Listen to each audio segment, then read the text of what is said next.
Japanese is awesome language. A lot of people get intimidated, but it's really not that bad. I think the thing that kind of throws people off is the kanji, the writing system with the Chinese characters. And that part's kind of hard, but what people don't realize is it's not like Chinese where it's all these like symbolic characters and that's all they have. There's also a couple phonetic alphabets that they use for different things. There's hiragana and katakana.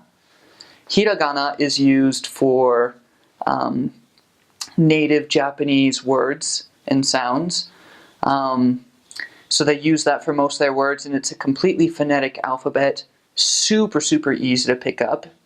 Because in Japanese, there's only 5 vowel sounds. There's the Latin vowels, a, I, U, E, O, and that's it. And then everything else is a consonant followed by a vowel, or it's just a vowel by itself, or there's one character, n, which is the only consonant that stands by itself. And so it makes it super easy, like a, I, U, E, O, kaki, kuke, ko, sashi, suseso, like just really easy. And then katakana is used for foreign words. Like Japanese borrows a ton of different words from English and lots of other languages. And it's really fun because sometimes they'll have really interesting takes on the English language. Like some of the words are exactly the same, like pen is pen in Japanese. Other ones are just, most of the other words are just, they're the same English word, but with a Japanese pronunciation. So like the word pink, you'd say pink.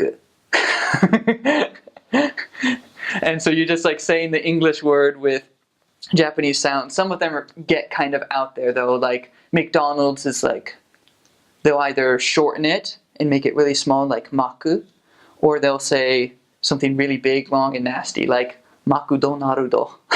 And it's just like really hard to say. But yeah, and then they have some weird takes on different words where they think it means something, but it really doesn't. But no, it's super, super fun. In Japanese, they have a different sentence order. You know, usually ours is subject, verb, object. With Japanese, it's subject, object, verb, which means, in essence, that if you were to take a sentence, you would say the first part of it the same way you would say in English, this is the subject, and then you would say the rest of the sentence backwards. And so I think that one's the biggest kind of struggle to get over. But once you get used to it, it's really not that bad. It makes interpreting or, translating kind of, hard because you have to wait for the verb at the very end of the sentence before you can really start translating. But it's fun. So in terms of accents, it can throw you off as a younger missionary because you're hearing things that weren't taught to you in the missionary training center, or that doesn't sound like Japanese, or proper conjugation of different words. And my mom, she's from Tokyo, and so in Tokyo the main way of speaking is sort of the official, standardized way of speaking. And so outside of that you see the variations in terms of different phrases that are used to mean different things. And for the most part it's just the way you end sentences. And so you will still hear the main part of the word, and so you'll still hear the word you recognize, and so then you're kind of able to guess what the remaining portion of it is. I don't think there is any area where I felt like I completely understood what they were saying when they were speaking in that, they call it ben, which means like tongue, or which means, so like the dialect of that place. But I guess I always understood enough because they never caught on to the fact that I didn't really fully speak in their dialect.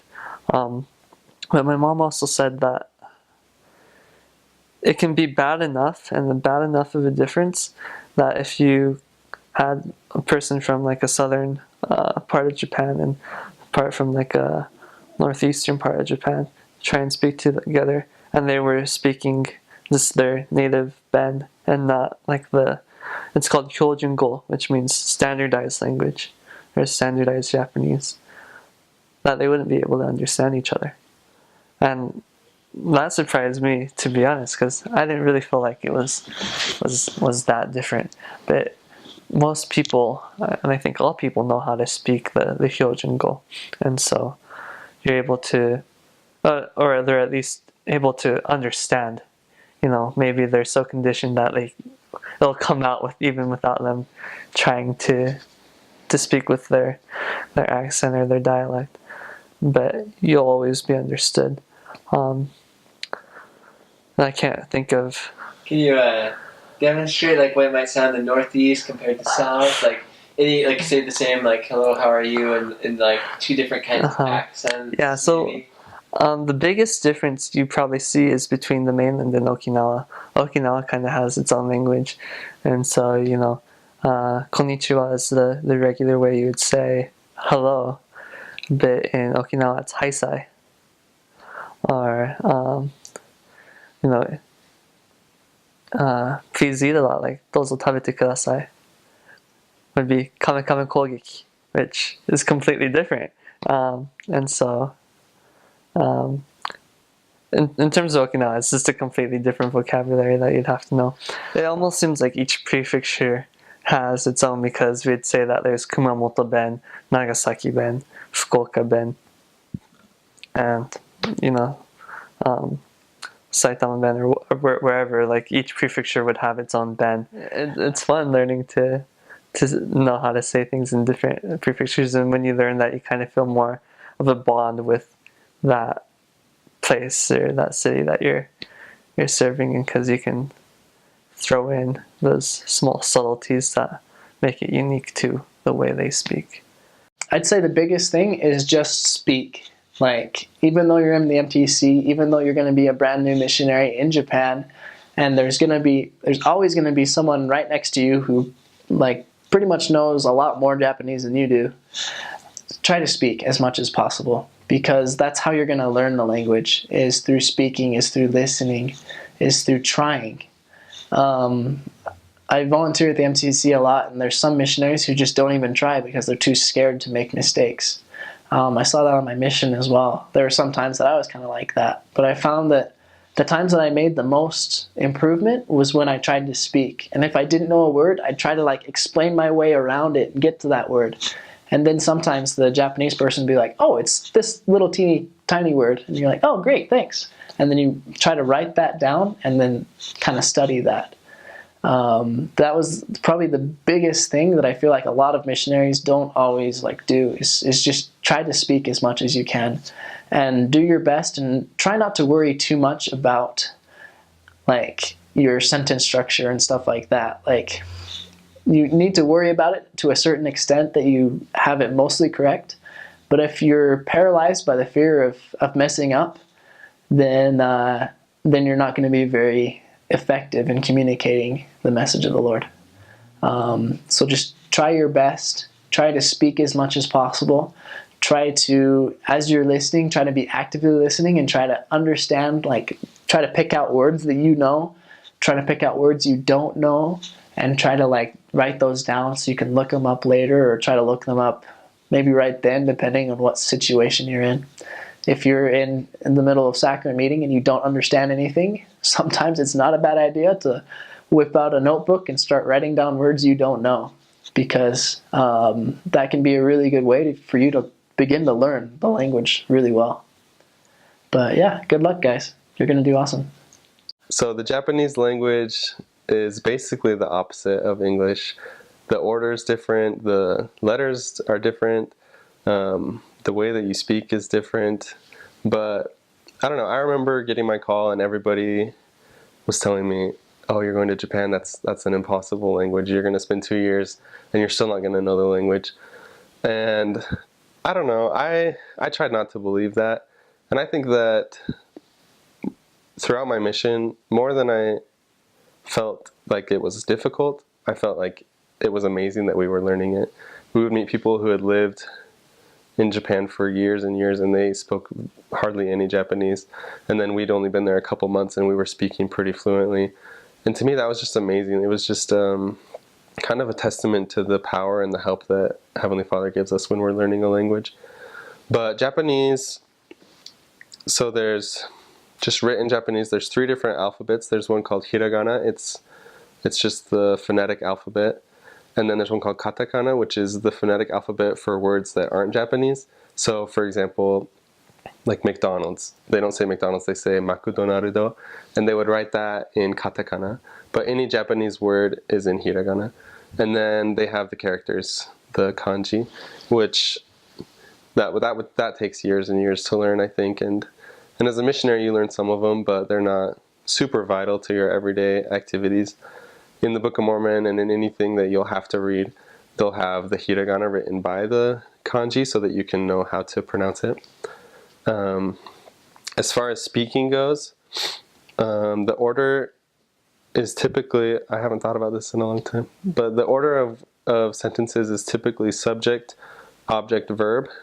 So you say who's doing it, and then what they're doing or where they're going to, and then you always end with the verb. And for every noun that you use, there's going to be a particle that will mark what that noun's doing. So you could say like I or me, and then you have to mark that as the topic or the object or whatever role that's playing in the sentence.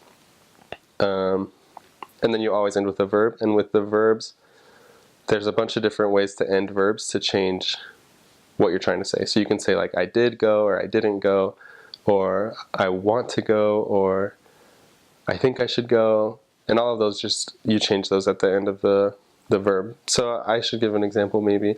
So if you want to say like I went to church, you would say like watashi, which means I. Watashi wa kyokai ni ikimashita. So you'd say like watashi, that's I, and wa is the topic marker. So I'm the topic of the sentence, and then kyokai, that means church. And then ni is a direction particle, so that tells you that you're going to the church. And then ikimashita, that's the verb iku, means to go. And by changing it to ikimashita, that means went, past tense. So it's kind of complicated, but it's fun. I loved learning Japanese, and I think that it's definitely possible, no matter how much people tell you, no matter how many people tell you that it's difficult. One kind of difficult part about Japanese is just the vagueness. They're not very direct in their speaking. They talk in a very roundabout way just to be more polite. And that was really hard for me to get, especially because as missionaries, we always want to be polite and we always want to be respectful. And there's so many rules for how to do that. So that was something that was hard for me to pick up. But I mean, you just ask people a million questions and do whatever you can to learn the language, and it comes. Japanese pronunciation seems like it would be really hard, but it's actually a lot easier than English, I think, because everything is just said however it's spelled. There's no exceptions or tricks. So they have, I don't know off the top of my head, I think it's 46 different sounds, and it's like a, I, U, E, O, ka, ki, ku, ke, ko. They always go together. Like they would be 2 letters in English maybe, but it's just one character, like ka, ki, that's ka is one character, ki is one character, or like sa, shi, su, se, so. Does that make sense? And so, yeah, it's always the same no matter what word it's in. There are some words that are more difficult to say. It took me 6 months to be able to say McDonald's just because those words were the hardest for me. The English words that they say with Japanese accents, like McDonaldo, or like allergies, they would say arerugi, and that was really hard for me to get because I always just wanted to say it like the English way. But for the most part, the pronunciation is really straightforward. And there's a couple tricky sounds, like the R sound is kind of like a D, it's kind of like an L. It's kind of like an R, and so that one took me a while to get. I'm trying to think of an example. So the word for truth would be shindi, and it's SHINRI, but it's really hard to say that R because a lot of people will say like shinri or like shindi, or I don't know. It's supposed to be shindi. I hope I'm saying it right, but that one was hard for me to say. Sometimes they have these double consonants as well, where you're supposed to do a glottal stop. So, for example, if you're trying to say like cut, you would say kite, but if you're trying to say like come, it would be like kite. And so those are two different words, but they sound really similar. You just have to have that glottal stop. And then another difficult thing was sometimes they have elongated vowels. So for example, my trainer's name was Elder Oogaki, and the O needs to be long or else it means something completely different. So a lot of missionaries will struggle with remembering where those long consonants are and giving them the length that they need, because that can also be two different words. Because, for example, in the Japanese class I'm taking at BYU right now, we just had a quiz over a bunch of words that sound the same, but they're really different. So one of the examples is shoujo means little girl, but shoujo means like an invitation or a letter. And so those sound really similar, but you can tell that it's shoujo, like the jo is a little bit shorter, and shoujo, they're both long. So yeah, that's one difficult but interesting part about Japanese. Learning the language was really hard for me, but it was definitely good. It was definitely a good experience. I remember my first couple of transfers in the field, just having days where I thought, why did I not get called to an English-speaking mission? This language is ridiculous. But I realized if God wanted me to be fluent in Japanese in a few weeks, then He would let me be fluent in Japanese in a couple weeks. But I had so much more to learn than just Japanese through that process. And I learned a lot about how to learned a lot about patience, a lot about humility through learning Japanese, a lot about like perseverance and effort through learning the language. And Japanese became, it turned from a burden to a blessing. And it was a huge blessing in my life to be able to have the freedom to speak Japanese with those I worked with. About 6 months into it, I became a trainer. Maybe it was less than that. It was on my 4th transfer. I became a trainer. So I had to at least pretend I knew how to speak the language. And I think just like being forced to speak it and forced to pretend I understand it helped me to distinguish when a sentence ends, or like to clarify what people are saying. So I would say it wasn't easy, for sure. I had a couple years experience in high school learning Japanese, which from what I can tell for most people means almost nothing. But I actually had a really good teacher my first year in high school. And he, I believe, just based on what I remembered and what I learned in MTC, I believe he actually tried to, at least to some degree or another, cover everything that's taught to you in the MTC. Because I remember other missionaries in my district who had taken 4 years, 5 years of Japanese in high school or junior high or wherever they could, were saying how within 2 or 3 weeks they were caught up with what they'd learned in school in the MTC. But I think that my Japanese teacher had served in Japan, had been in the MTC, and intentionally made it so that you would get a really intense crash course of, I mean, obviously we didn't dive really deep into principles in one semester, but I remember even towards the end of my MTC experience, I was like, yeah, I remember learning this in high school. So I think that was a good preparation, but even at that rate, it definitely wasn't easy. And mastery came much, much, much later. I feel like I was not really thinking about everything that I was saying, probably about 6 months from entering the MTC to, you know, not 6 months in Japan, 6 months from the MTC on. But I would say that that was probably exceptional. I really focused on the language while I was there. I felt like I quickly started to feel like it was very important to the people that I was talking to that I was able to properly communicate with them. And so I took it really seriously. In terms of tips or anything, I'm not sure if there's any particular way that everybody's going to learn, but probably the biggest one would be take it seriously.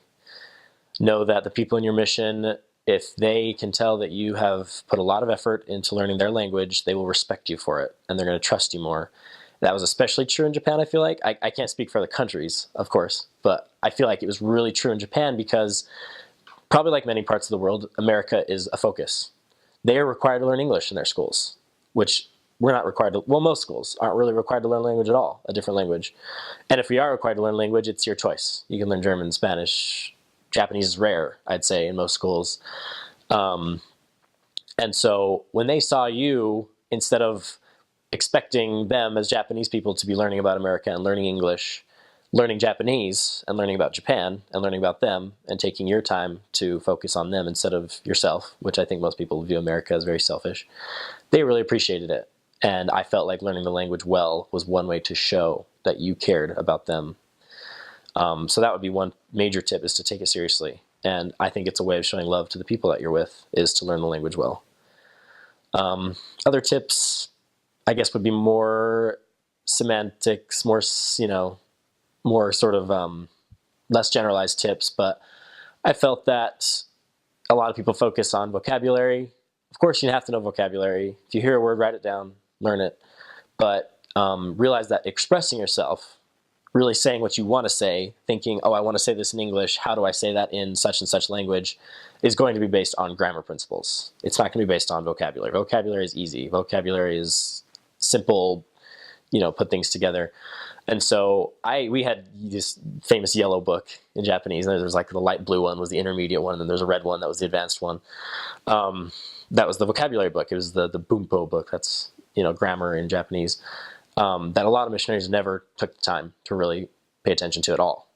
But I remember when I got to a certain point, I was like, I should really start trying to learn from that. And every other page, I found something. I was like, that's how I express myself. Like, that's how I say this thing I've been wanting to say for so long that's been frustrating me because I just can't say it.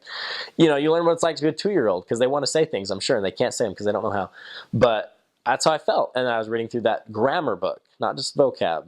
And I was finally able to express myself in these kind of creative ways, these fun ways, these interesting ways that other missionaries just never learned if they didn't take the time to do that. So that would be my tips for learning. I mean, the easy part of Japanese was that it's more structured than English. And I think a lot of languages are.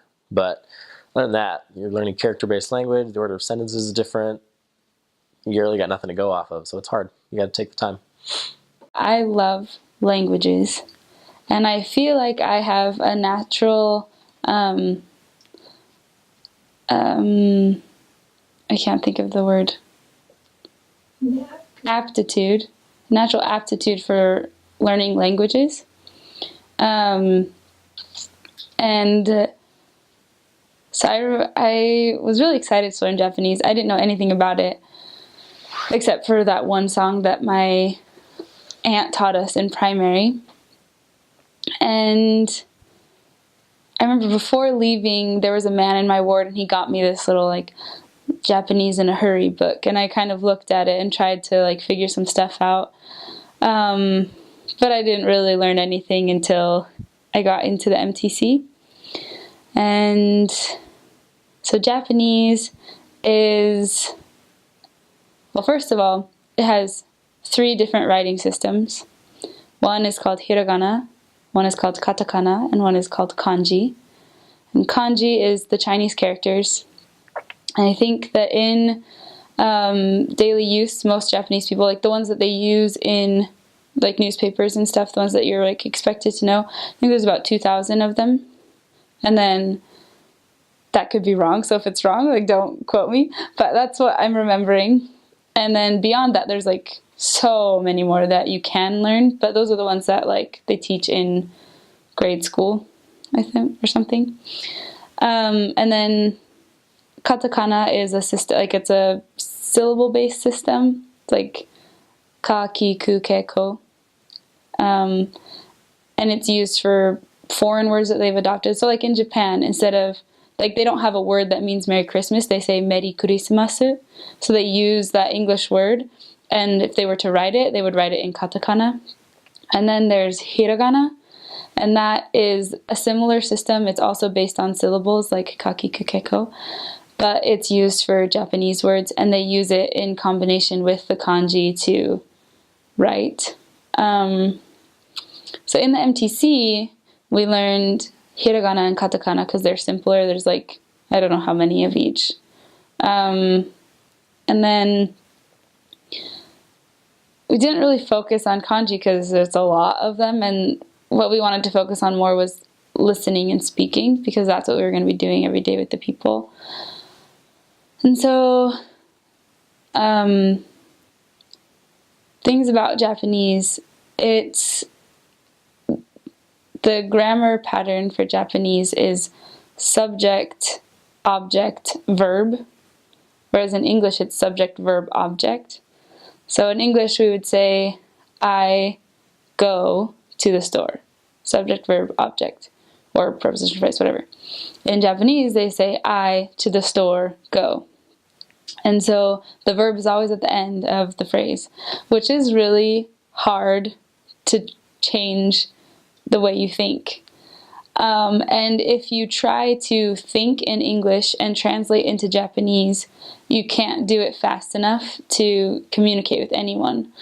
And so what I tried to do in the MTC, I guess, and on my mission when I got there, is instead of trying to compare Japanese to English, I tried to compare Japanese to ideas and to objects and the representation of that thing.